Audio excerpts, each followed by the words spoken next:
নতুন করে জাতীয় মুক্তিযোদ্ধা কাউন্সিল পুনর্গঠন করা হয়েছে। তাদের যেটা মুক্তিযোদ্ধার সংজ্ঞা এবং আইন ইত্যাদি যা ছিল সেগুলিও আমরা পরিবর্তনের জন্য উদ্যোগ নিয়েছি।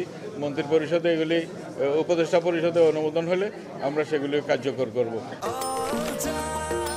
নিশ্চিন্তে খান স্বাস্থ্যকর অল টাইম পান, অল টাইম হেলদি লাইফ। ইতিমধ্যে অনেক মুক্তিযোদ্ধা আমরা একটা অপশন রাখছিলাম, তবে সেটা আমরা এখনো অ্যানাউন্স করি নাই যে যারা স্বেচ্ছায় চলে যেতে চায় তারা যেন এই সুযোগটা গ্রহণ করে।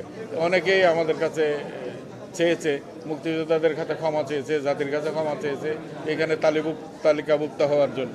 যে তালিকাভুক্ত হয়েছে সেই কারণে, তো সেই নিরিখে আমরা মনে করছি যে বেশ কিছু মামলা মোকদ্দমা আছে, প্রায় 2700-র উপরে মামলা আছে।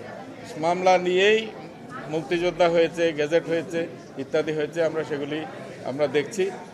মামলাগুলো আমরা আদালতের কাছে আমরা গিয়েছি।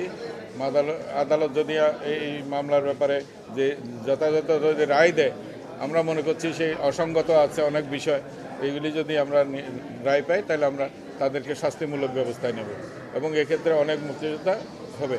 দুর্ভাগ্যজনক বিষয় হচ্ছে যে এই সমস্ত মুক্তিযোদ্ধাকে মুক্তিযোদ্ধা সৃষ্টির পিছনে বহু মুক্তিযোদ্ধার হাত রয়েছে।